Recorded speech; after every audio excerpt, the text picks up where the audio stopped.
दोस्तों, आज की कहानी है भैया तुम अपने माँ बाप को अलग कैसे कर सकते हो। दोस्तों, कहानी शुरू करने से पहले अगर हमारे चैनल को सब्सक्राइब नहीं किया हो तो कर लीजिए ताकि आपके पास पहुंचे हर रोज नया वीडियो।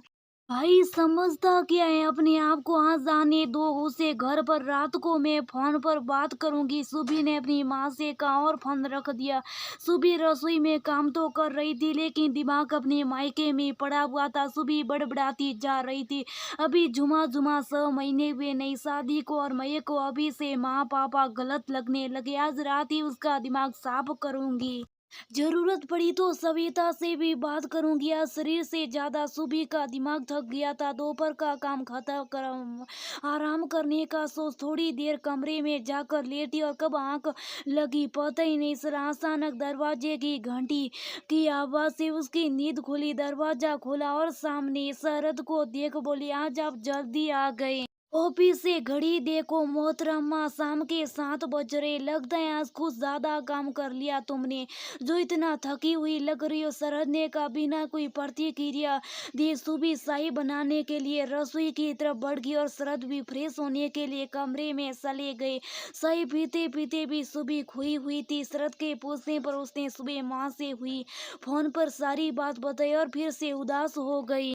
शरद भी थोड़ा सोच में पड़ गया था। उसने सुबह को समझाते हुए कभी मये को कुछ कहने की जरूरत नहीं है। परसों रविवार है, हम दोनों चलेंगे वहाँ और जरूरत पड़ी तो मैं बात करूंगा। मयक से ना चाहते हुए भी सुबह मान गई। हालांकि मन तो उसका कर रहा था कि अभी फोन उठाए और भाई को खूब खरी खोटी सुनाए। रविवार को शरद और सुबह सुबह सुबह निकल गए।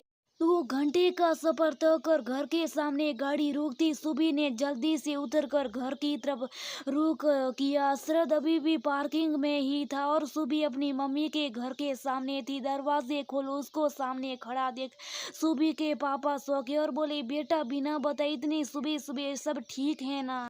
पापा की बातें सुनकर सुबह अंदर घुसी तो देखा माँ मयंक के सर में तेल मालिश कर रही और दोनों किसी बात पर हंस रहे। अब तक शरद भी घर के अंदर दाखिल हो चुके थे।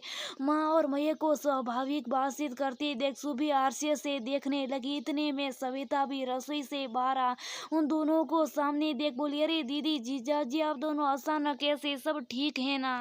सुबी ने श्वेता की बात का जवाब देना जरूरी नहीं समझा और मयंक से बोली, भाई मैं ये सब क्या सुन रही है। तुम्हें मम्मी पापा की बातें टोका टोकी लगने लगी और तुमने उनसे अलग रहने का बोल दिया। भाई वो हमारे मम्मी पापा, उन्होंने हमें जिंदगी का पाठ पढ़ाया। आज हम जो है उन्हीं की वजह से, तो वो जो करेंगे जो कहेंगे हमारे अच्छे के लिए ही कहेंगे। भाई किसी की भी मम्मी पापा गलत नहीं हो सकते हैं। सुबह बोलती जा रही थी कि अचानक उसने देखा मयंक और शरद उसकी तरफ देख मुस्कुरा रहे थे। उन दोनों को मुस्कुरा दे देख सुबह कुछ कुछ समझ गई थी।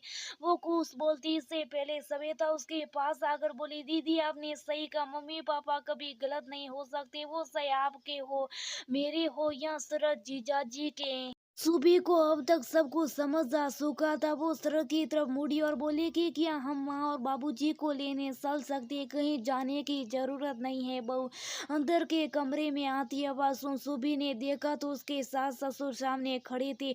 सुबह हाथ जोड़ इतना ही कह पाई, हो सके तो मुझे माफ कर दीजिए माँ बाबूजी और अपने घर वापस लौट चलिए। बेटी सुबह का भूला अगर शाम को घर लौटे तो उसे भूला नहीं कहते। ये कहते हुए सुबह की सास ने उसे गले लगा लिया। शरद ने दूर से मयंक और सविता को धन्यवाद कहा और अपने परिवार को लेकर घर चल पड़ा।